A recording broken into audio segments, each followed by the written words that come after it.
नमस्कार दोस्तों, career competition time के यूट्यूब चैनल पे आपका स्वागत है। आज हमारा संस्कृत का प्रैक्टिस सेट होगा जो काफ़ी इम्पोर्टेंट मतलब अगर ये देखा जाए तो जो क्वेश्चन आपसे नहीं बनता होगा वो ज़्यादातर क्वेश्चन हम इसमें शामिल किए हैं और ऐसे ही बहुत सारे प्रैक्टिस आपको मिलते रहेंगे। और इसलिए मैं अपने मित्रों से रिक्वेस्ट करूँगा कि जिन्होंने हमारे चैनल को सब्सक्राइब नहीं किया है वो चैनल को सब्सक्राइब जरूर करें।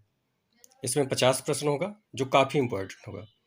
चलिए शुरू करते हैं। इसमें पहला प्रश्न है, दूर और अंतिक शब्दों में कौन सी विभक्ति होती है? मतलब एक कारक से प्रश्न होगा।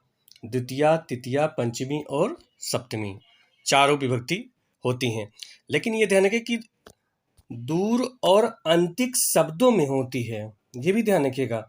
जैसे अंतिकम, अंतिकेन, अंतिकेन, ये ध्यान रखिएगा, क्योंकि जैसे एक होता है कि उसी शब्द में, एक होता है उसके साथ में, तो ये उसी शब्द में होगा। अगला प्रश्न है प्रश्न नंबर दूसरा कि दूर और अंतिक समीप के योग में, अब देखिए दोनों में फर्क होगा।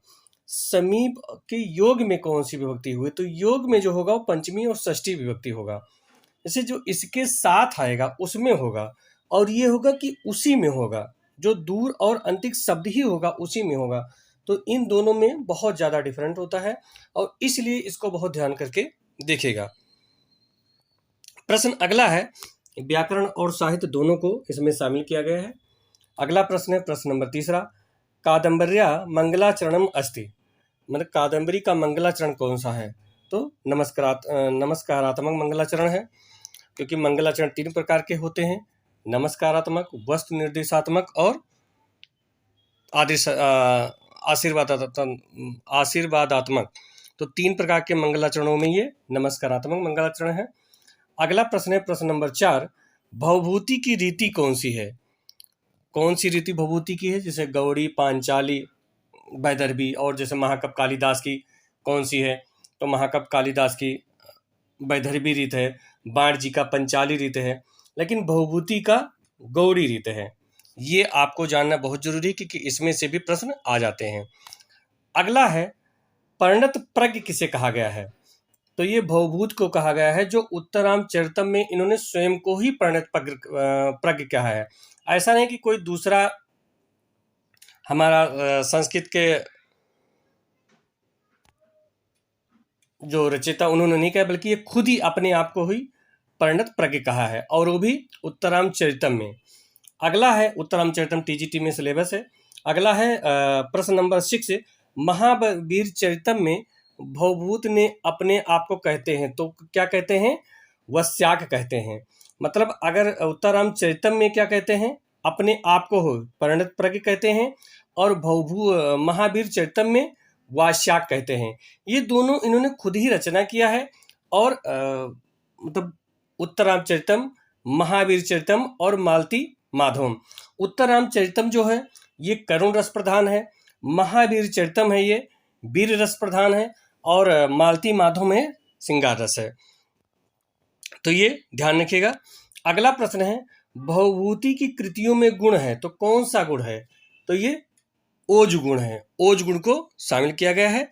और अगला प्रश्न है प्रश्न नंबर 8वां है, निर्गला तरंगिणी सुब्रत तिलक में क्षेमेंद्र ने किसे कहा है?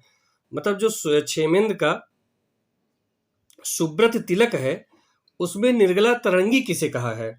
तो ये भवभूत को ही कहे हैं। भवभूत के विषय में इन्होंने भवभूत को इन्होंने निर्गला तरंगिणी कहा है। प्रश्न नंबर 9 है, कृत तद्धि समासः, ये समास से प्रश्न है, इतेन सूत्रेण कः संज्ञा भवत। क्योंकि जो हमारा संज्ञा मतलब सूत्र होता है वो भी आता है, कौन सा होगा, किससे होगा, तो ये भी बहुत पूछे जाते हैं। तो ये प्रातिपदिक संज्ञा होता है।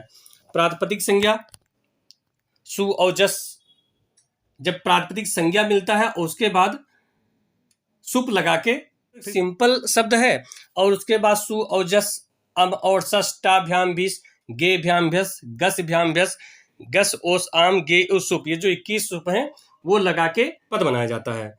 तो ये प्रातिपदिक शब्द को कहा जाता है। और जब सुप लगा दिया जाता है तो उसके बाद संस्कृत पद बन जाता है। प्रश्न नंबर 11 है, प्रगृह संज्ञा होती है, तो प्रगृह संज्ञा किसकी होती है?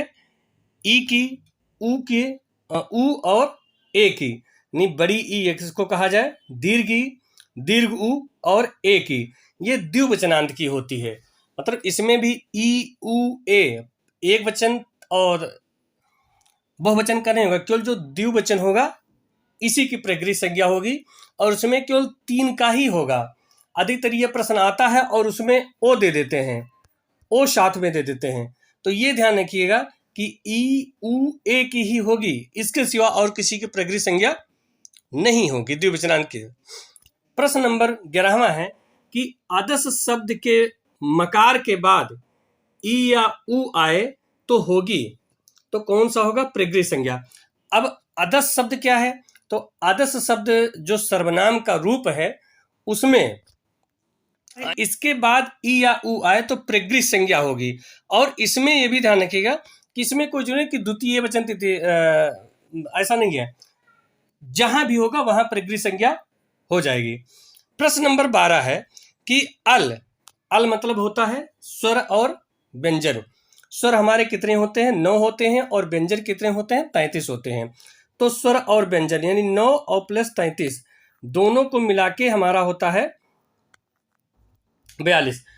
तो अल वर्णों में, स्वर व्यंजन में वर्णों की संख्या कितनी होती है? यहां पे ये ध्यान रखिएगा कि 43 है, क्योंकि अल वर्णों की संख्या, क्योंकि हा 2 बार प्रयोग किया गया है।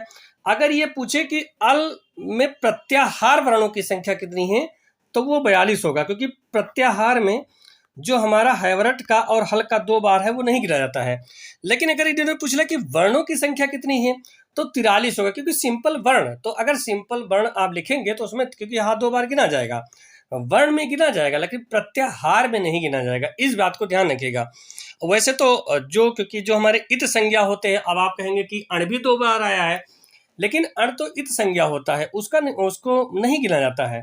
लेकिन अगर हा जो 2 बार आया है हमारा, यहाँ पे सिंपल पूछ रहा है वर्ण, मतलब जो स्वर और जो हमारा अल और व्यंजन जो अलों में पूछ रहा है, अल में कितने वर्ण होते हैं, तो हा 2 बार गिना जाएगा। अगर ये पूछ रहा है कि प्रत्याहार में कितने वर्ण होते हैं, तब वहां पे 42 होगा, इस बात को ध्यान रखिएगा। ये जस्ट नीचे आ भी गया है कि अल प्रत्याहार में वर्णों की कुल संख्या कितनी है, तो ये 42 होगा। अगर अल वर्णों की संख्या कितनी है ये देखा जाए तो 43, और अर प्रत्याहार, अगर प्रत्याहार लग गया तो वहां पर 42 होगा, इसको ध्यान रखिएगा। प्रश्न नंबर 14 है, या मध्यास्ते दिवस विगमे नीलकंठा सुहृदा, ये मेघदूत से है। यहां पर सुहृदा का क्या अर्थ है? क्योंकि अधिकतर ऐसा भी प्रश्न आता है, तो ये तुम्हारा मित्र, इसका अर्थ ही होगा कि तुम्हारा मित्र, मतलब अगर मेघ का मित्र, तो मेघ का मित्र मोर को कहा गया है, तो वहां पर उनके लिए, उसके लिए मतलब सुहदा का प्रयोग किया गया है।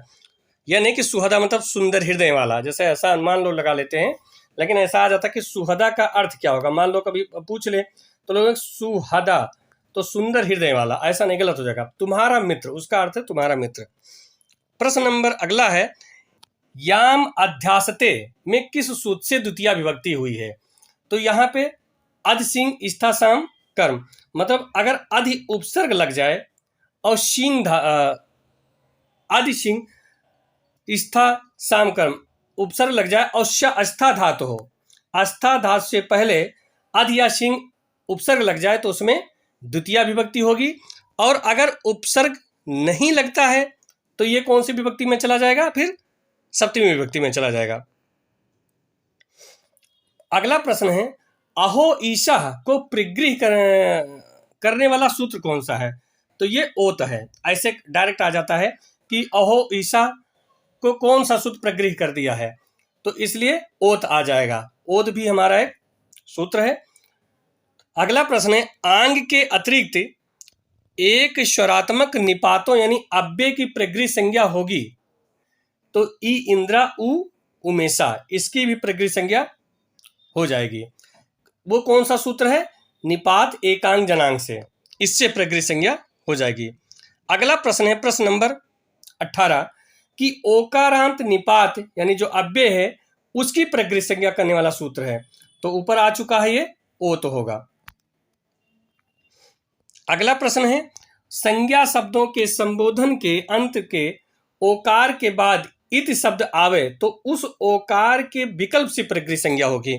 अब विकल्प से क्योंकि पहले ऊपर आ चुका है कि ए ओ आए तो उसकी प्रगृह संज्ञा होगी, लेकिन यहाँ पे जो है संबुद्धो साकल जो है, साकल ऋषि जो हैं, उनके मत से है कि ये मतलब इसका विकल्प हो जाता है। तो एक से तो प्रगृह संज्ञा हो जाएगी, ओत से क्योंकि ओत कर रहा है मैं प्रगृह संज्ञा करूंगा तो उससे क्या बनेगा, जैसे विष्णु धन इति आ गया तो प्रगृह संज्ञा करके विष्णु इति, और प्रगृह संज्ञा मतलब संधि नहीं होती। लेकिन अगर साकली जी का मत लग गया तो करें विष्णुविति, ये संबुद्धो साकल का मत लग गया और इससे प्रगृह संज्ञा नहीं होगी बल्कि संधि होगी।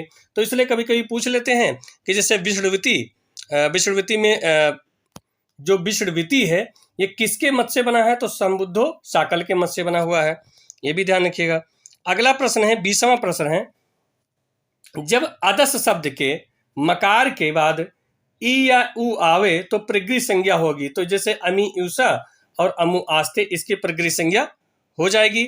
और मैं पहले भी बताया, ऊपर भी इसकी चर्चा हुई है कि ये कोई जरूरी नहीं कि एक वचन द्विवचन ये कहीं भी आ जाए, जैसे प्रगृह संज्ञा द्विवचन की होती है। लेकिन ये कह रहे हैं कि अदस शब्द के मकार के बाद कहीं भी आ जाए, एक वचन द्विवचन बहुवचन आ जाए तो उसकी प्रगृह संज्ञा हो जाएगी, और प्रगृह संज्ञा होने के बाद उसमें संधि नहीं होता है। प्रश्न नंबर 21 है, व्यंजन संधि होती है, ये भी प्रश्न आया हुआ प्रश्न है। तो ये व्यंजन और स्वर के बीच में, और व्यंजन और व्यंजन, मतलब अगर पहले व्यंजन आ जाए बाद में स्वर आ जाए तो भी व्यंजन संधि हो जाएगा, और अगर पहले व्यंजन बाद में व्यंजन तो व्यंजन संधि होगा ही, ऐसा भी प्रश्न आ जाता है। अगला प्रश्न है, सारिंग धन जन का संधि विच्छेद, जय का संधि विच्छेद कौन सा होगा। तो सारिंग जन का संधि विच्छेद सारिंग धन जय, ये इस्तो इस्तुना अशु से, जैसे बहुत हमारे मित्र हो सकता है कह लेने अनुसार से हो जाएगा ऐसा सोच रहे हैं, लेकिन क्योंकि ये पांचवा वर्ण है, जो इस्ता का पांचवा वर्ण है, ताथा दाधा ना, और ना अगर पांचवा वर्ण है तो जो आगे जो वर्ण आता है, जैसे जा आता है तो जा मतलब उसका ही पांचवा वर्ण, तो उसका पांचवा वर्ण कौन सा होगा, या हो जाता है, चाछा जाझा या हो जाएगा, तो या जुड़ जाके या ना के जगह या हो जाए, क्योंकि परिवर्तन हमेशा इष्टों में ही होता है, इष्टों में होता है, इच्छु के बाद इच्छु में नहीं होता, वो चाहे आगे आए चाहे पीछे आए। जैसे मान लो सा, ये सा आ गया, दंती सा आ गया, और उसके बाद ये सा आया तो परिवर्तन इसी में होगा, ये भी ध्यान रखिएगा। या पहले मान लो पहले चा आ गया यहाँ पे और उसके बाद ता आया तो परिवर्तन इसी में होगा, ना कि पहले आ गया, ये चाहे पहले आए, ये चाहे पहले आए चाहे बाद में आए, परिवर्तन ता में ही होगा, इसको ध्यान रखिएगा। अगला प्रश्न है कि यदि सा के बाद, क्योंकि हर जगह अपवाद है, अपवाद से प्रश्न बहुत आते हैं, इसको थोड़ा ध्यान रखिएगा कि यदि सा के बाद, अब ये वाला सा, क्योंकि ये सा ऊपर आ चुका है कि ये सा के जगह ये सा आता है, इसके जगह पे आता है, लेकिन ये करें कि यदि सा के बाद, मतलब अगर पहले ये सा आ जाए, सा के बाद तवर्ग आए तो चवर्ग नहीं होगा, मतलब ये सा के बाद फिर तवर्ग ताथा दाधा ना आ जाए, कोई भी आ जाए, ताथा दाधा ना आ जाए, तो ये इसमें परिवर्तन नहीं होगा। और इसको रोकने वाला अगर देखा जाए तो इसको रोकने वाला, क्योंकि इस्तो इश्ना अश्यु तो परिवर्तित कर देता है, तो इसको रोकने वाला कौन सा है, सात है, उस सूत्र का नाम क्या है, सात। जैसे इसमें विष धन्ना तो ये विष्णा हो गया, सीधे विष्णा हो गया, प्रश्न धन्ना प्रश्ना हो गया, इसमें कोई परिवर्तन नहीं हुआ है।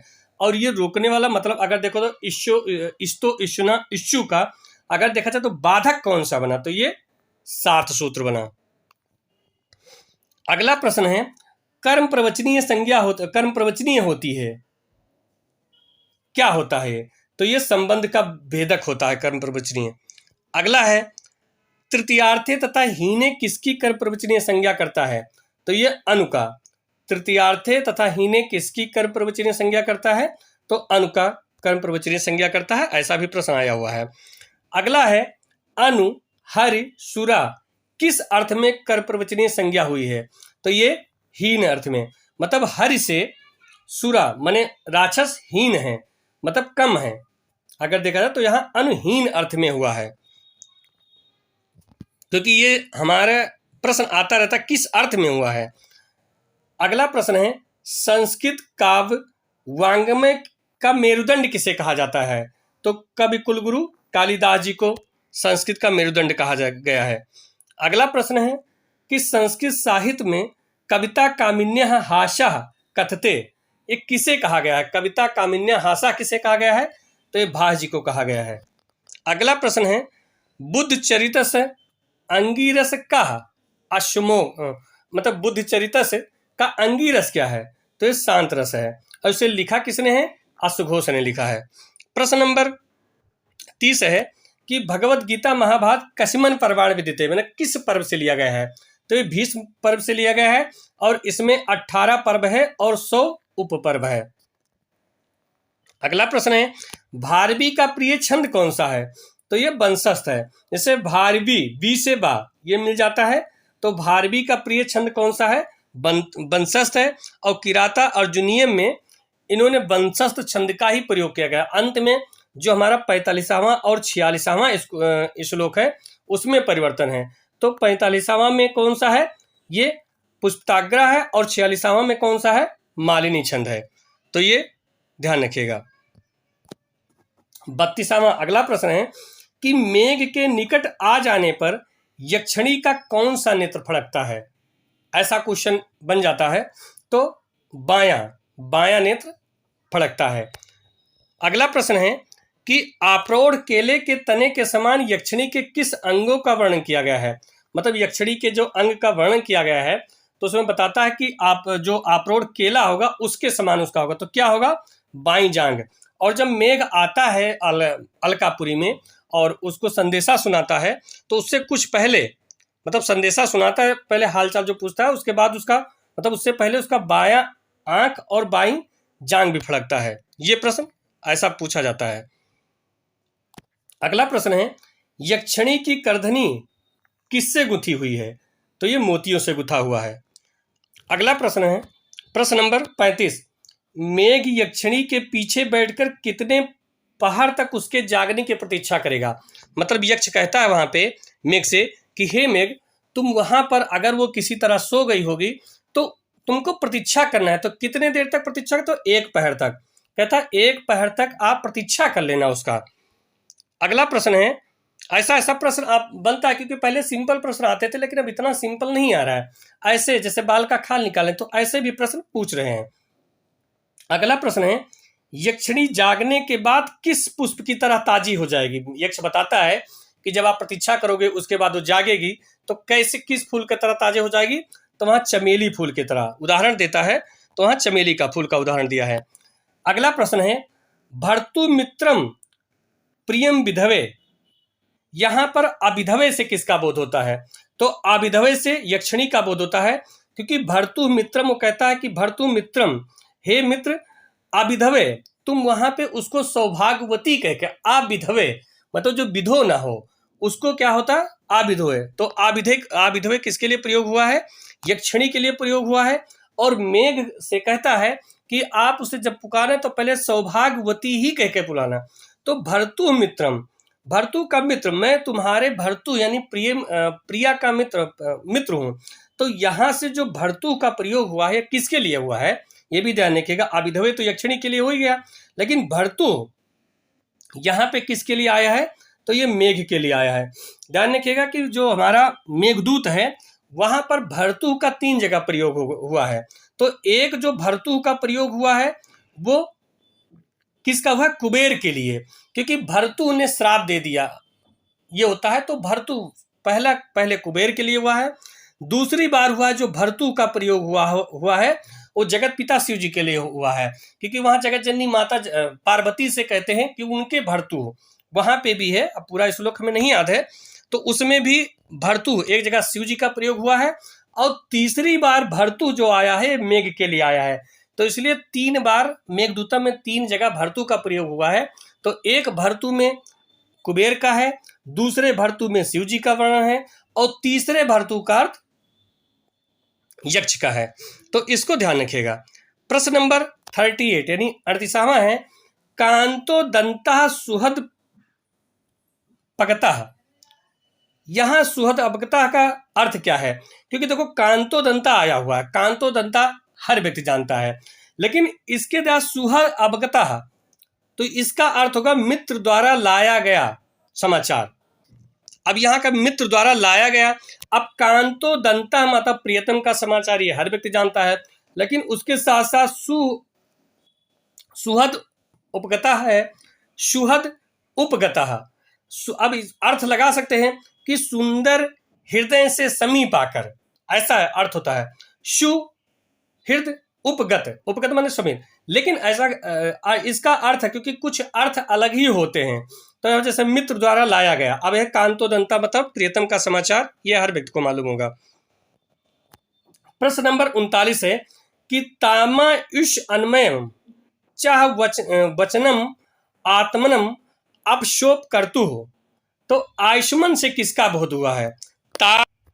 अब इसमें देखिए कि आयुष्मान से किसका बोध हुआ है, तो यहाँ पर आयुष्मान से मेघ का बोध हुआ है, लेकिन इसमें जो ताम आयुष्मान मम, तो यहाँ पे जो ताम आयुष्मान मम है, यहाँ पर तीनों लोगों का बोध हुआ है।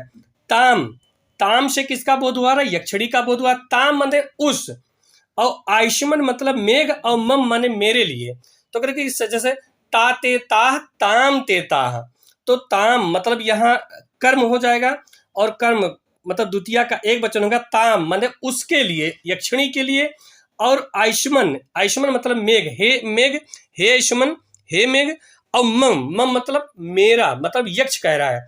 तो यहाँ ताम आयुष्मान मम से किसका बोध अगर ये आ जाए तो तीनों लोगों का बोध हुआ है, लेकिन ताम से यक्षिणी का, आयुष्मान से मेघ का, और मम से यक्ष का बोध हुआ है, तो इसको ध्यान रखिएगा। अगला प्रश्न है प्रश्न नंबर 40। अव्यापन्न कुशल अबले, मैंने यहाँ पे कह रहा है कि अव्यापन्न कुशल अबले, तो कुशलता पूछा है तुम्हारा। यहाँ पर अव्यापन्न मतलब जीवित से किसका बोध हुआ है, किसके बारे में आया हुआ है? तो ये यक्ष के बारे में आया हुआ है कि अव्यापन्न मतलब जीवित है जो, कुशलम अबले, और हे अबला, हे नारी, हे स्त्री, हे क्षिणी, तुम्हारी कुशलता पूछा है जिसने। तो ये कि अव्यापन्न कुशलम अबले, तो यहाँ जीवित के द्वारा मतलब यक्ष के द्वारा तुम्हारी कुशलता पूछा गया है। तो यहाँ से आ जाए कि अव्यापन्न का क्या अर्थ है, किसका बोध हो रहा है? तो यहाँ यक्ष का बोध हो रहा है, और अगर कुशलता पूछा है तुम्हारा, अव्यापन्न मतलब ये भी जीवित भी होता है। अगला प्रश्न है ली वर्ण जो है, इत्यस्य षष्ठी विभक्ति एक वचनम रूपम भवति, मतलब जो हमारा ली वर्ण है इसका षष्ठी विभक्ति का एक वचन का कौन सा रूप होगा? तो ये लू बनेगा। ली हमारा 12 वर्ण में आते हैं, जिसका क्या नहीं, ली का क्या नहीं होता है? तो दीर्घ नहीं होता है। वैसे कुछ हमारे जो विद्वान हैं वो इसको प्लुत भी नहीं मानते हैं, और इसीलिए जो पाणिनि जी का है व्याकरण, वहां पे अगर ये देखा जाए तो स्वर व्यंजन, क्योंकि पाणिनि के स्वर कितने, जैसे 9, वैसे स्वर कितने हैं? 9 होते हैं सूत्रों के अनुसार, लेकिन मूल व्याकरण में देखा जाए तो 21 या 22 माने गए हैं। तो जब जो हमारा ली वर्ण है इसको अगर प्लुत मान लो तो 22 हो जाता है, और अगर प्लुत ना मानो तो 21 हो जाता है, क्योंकि बहुत सारे संस्कृत के विद्वान कहते हैं कि अगर जिसका दीर्घ नहीं होता, मान लो ली का अगर दीर्घ ही नहीं हुआ तो प्लुत कहाँ से पहुंचेगा? मान लो 1 2 3, ये करा 3 पे, लेकिन जब एक ही पे है, जब दूसरे पे पहुंचा नहीं तो तीसरे पे कैसे पहुंच जाएगा? तो इसलिए वहां पर 21 होगा, और नहीं तो 22 ही होगा। अगला प्रश्न है 42 नंबर। इशुधि, बाण रखने का जो वस्त्र होता है, जो पीछे टंगा होता है उसमें, जिसमें बाण रखा जाता है, ये किस लिंग में आता है? तो ये पुल्लिंग और स्त्रीलिंग दोनों में प्रयोग होता है। अगला प्रश्न है कि मरीचि किस लिंग में आता है?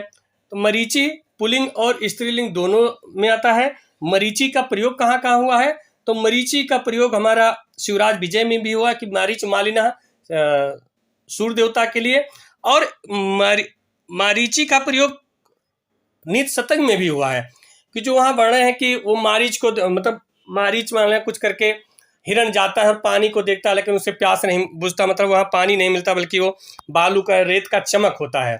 तो वहां भी मारीच का प्रयोग किया गया है। तो इसलिए, और ये इसका ये किस लिंग में आता है, तो पुल्लिंग और स्त्रीलिंग दोनों लिंगों में आता है। प्रश्न नंबर 44 है, ज्ञाति का प्रयोग किस लिंग में हुआ है, तो ये पुल्लिंग में होता है, ज्ञाति। प्रश्न नंबर 45 है, सूत्र शब्द का प्रयोग किस लिंग में होता है। जो सूत्र है, ये होता है कि संस्कृत का सूत्र, तो सूत्र का प्रयोग किस लिंग में होता है, तो ये पुल्लिंग और स्त्रीलिंग दोनों में आता है। अगला है, वृक्षम वृक्षम प्रतिसिंचति, यहां पर किस अर्थ में, किस सूत्र से, 3 क्वेश्चन है, ध्यान रखिएगा, किस अर्थ में, किस सूत्र से कर्म प्रवचनीय संज्ञा तथा किस सूत्र से द्वितीय विभक्ति हुई है। वृक्षम वृक्षम प्रतिसिंचत, तो यहां विप्सा अर्थ में, विप्सा मतलब क्या होता है, बार बार, विप्सा मतलब घृणा नहीं है, विप्सा मतलब बार बार, तो बार बार जिसे आम्रेडित कहा जाता है, अगर एक तरफ देखा जाए तो आम्रेडित है, लेकिन यहाँ पे अर्थ पूछ रहा है, तो ये विप्सा अर्थ में हुआ है, और किस सूत्र से कर्म प्रवचनीय संज्ञा हुई है, ये भी होगा। तो लक्षणेतम भूताख्यानम आख्यान भाग विप्सास प्रतिप्रेरणा सूत्र से कर्म प्रवचनीय संज्ञा हुई है, और द्वितीय विभक्ति किससे हुई है, तो द्वितीय विभक्ति कर्म प्रवचनीय युक्ते द्वितीय से द्वितीय विभक्ति हुई है, क्योंकि इसमें अगर देखा जाए तो सूत्र का प्रयोग जो हुआ है, मतलब एक होता है विधा, मतलब द्वितीय विभक्ति, एक होता है कर्म करने के लिए, जो कर्म करता है वो द्वितीय विभक्ति नहीं करता है, ये भी ध्यान रखिएगा।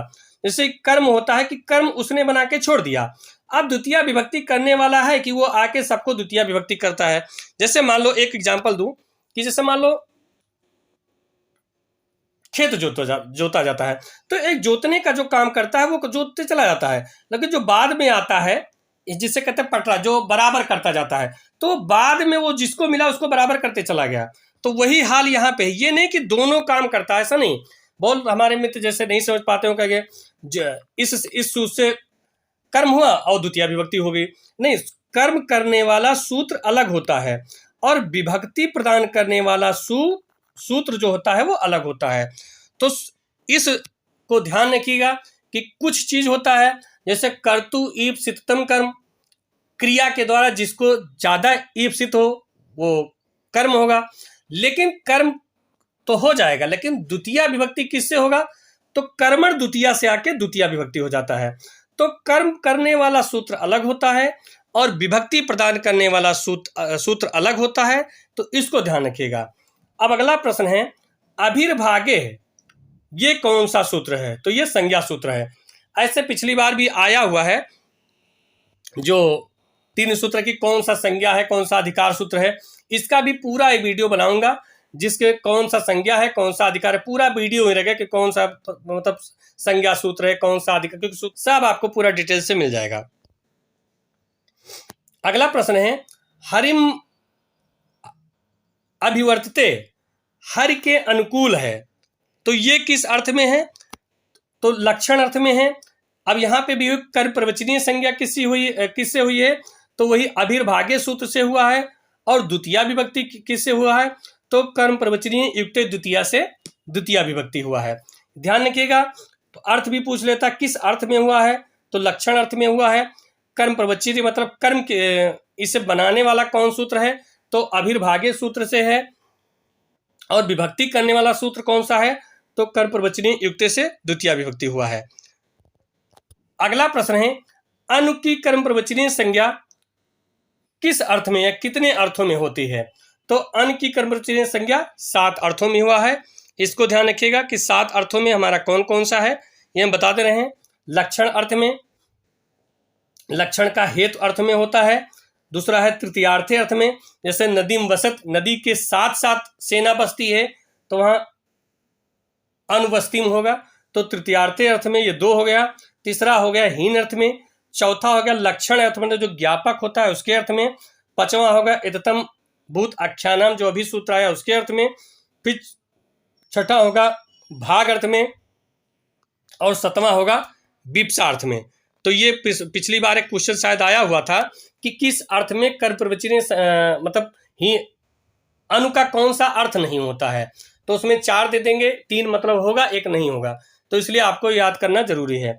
हमारा ये अंतिम प्रश्न है और 50वां प्रश्न है कि लक्षण इततम भूतख्यानाम विप्सा भाग में अधिर्भागे जो सूत्र है, जो संज्ञा सूत्र है, अब इसको ध्यान रखें कि लक्षण इततम भूतख्यानाम विप्सा भाग में जो अधिर्भागे जो संज्ञा सूत्र है उसके अनुसार किसकी कर्म प्रवचनीय संज्ञा नहीं होती है। तो यहाँ कौन सी संज्ञा नहीं होती है? भाग की नहीं होती है। बाकी जो हमारा 3 होगा उसकी कर्म प्रवचनीय संज्ञा होगी, लेकिन जो भाग का होगा उसकी कर्म प्रवचनीय संज्ञा नहीं हुई है। और इसीलिए उसका एक सूत्र भी जो ये ऊपर आया हुआ है, कौन सा था? अभिर्भागे।